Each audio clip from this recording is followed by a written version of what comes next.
کیا تم لوگ اس سے بے خوف ہو گئے ہو کہ آسمان میں بھی اپنا حکم و تصرف رکھتا ہے؟ تو ایسا اللہ سے تم بے پرواہ ہو گئے جو آسمان میں بھی اپنا حکم چلاتا ہے، تصرف رکھتا ہے، ساتوں آسمان ساتوں زمین میں بھی، کہ وہ تم کو زمین میں دھنسا دے۔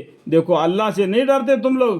اللہ تعالیٰ تم کو چاہے تو زمین میں دھنسا بھی دیتا، پھر وہ زمین تھر تھرا کر الٹ پلٹ ہونے لگے۔ یا تم لوگ اس سے بے خوف ہو گئے ہو کہ آسمان میں بھی اپنا حکم و تصرف رکھتا ہے کہ وہ تم پر مثلاً عاد کے ایک ہوا تند بھیج دے۔ عاد کے قوم پر ایک ہوا ایسا آ گیا کہ کھجوروں کے پیڑ کیا بڑے بڑے درخت بھی جڑ سے اکھڑ کر نکل گئے۔ آدمی تو ہوے میں ایسا اڑ گئے کہ جیسا کہ نام و نشان نہیں رہا۔ اللہ ایسا عذاب بھی بھیج دیتا ہے، تو اس سے تم بے ڈر ہو گئے تھے۔ ایسا مالک کو ماننا چاہیے جو طاقتور ہے، ساتوں آسمان میں بھی اس کا، ساتوں زمین میں بھی اس کا تصرف، اس کا حکم چلتا ہے۔ ایسا مالک کو اگر تم بھول گئے تو اگر وہ مالک اگر تم کو زمین میں دھنسانا چاہے تو اس کو کوئی بھی تم کو بچا نہیں سکتا۔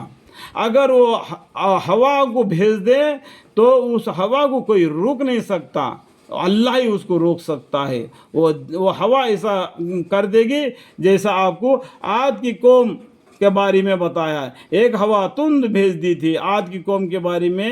ہود علیہ السلام کا قصہ پڑھیں گے تو آپ کو معلوم پڑ جائے گا، جس سے تم ہلاک ہو جاؤ۔ یعنی اللہ کے غصہ ایسا آئے گا تم اس سے ہلاک ہو جاؤ۔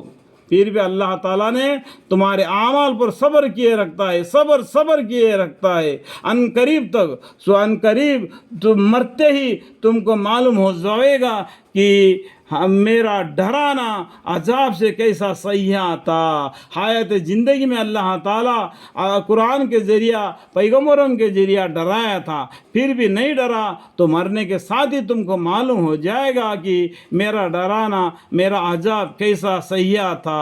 اور ان سے پہلے لوگ ہو گزرے ہیں، انہوں نے دین حق کو جھٹلایا تھا۔ ہم پیچھے مڑ کر دیکھیں گے، ہمارے پیچھے کا زمانہ، ہم ہسٹری کو دیکھیں گے تو اللہ کے حکام کو جو جھٹلا کے اپنے زندگی بسر کیا، اللہ تعالیٰ نے ان کو کیسے عذابوں میں ہلاک کر دیا۔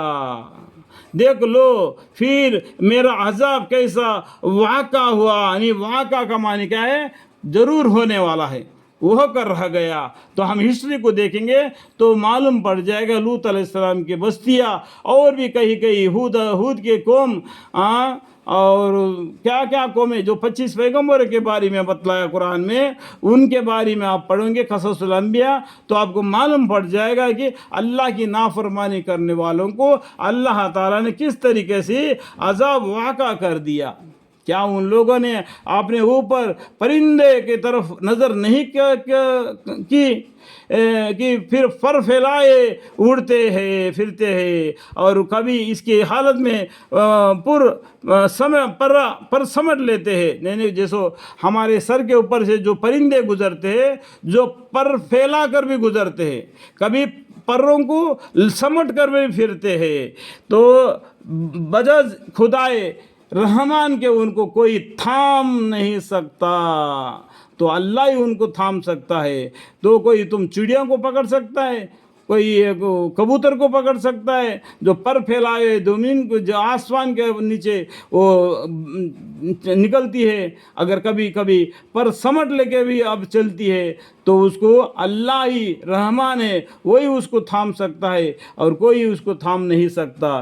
بے شک ہر چیز کو دیکھ رہا ہے اللہ تعالیٰ، بے شک ہر چیز کو دیکھ رہا ہے، اور جس طرح چاہیے اس میں تصرف کر رہا ہے، جس طرح چاہیے اس میں تصرف کر رہا ہے۔ رحمان کے سوا وہ کون ہے کہ وہ تمہارے لشکر ان کو آفتاب سے تمہارے حفاظت کر سکے؟ آفتاب کا معنی کیا ہے؟ سورج۔ تو رحمان کے سوا وہ کون ہے؟ اللہ کا نام میں سے نام ہے رحمان، اللہ کا نام میں ایک نام ہے رحمان۔ تو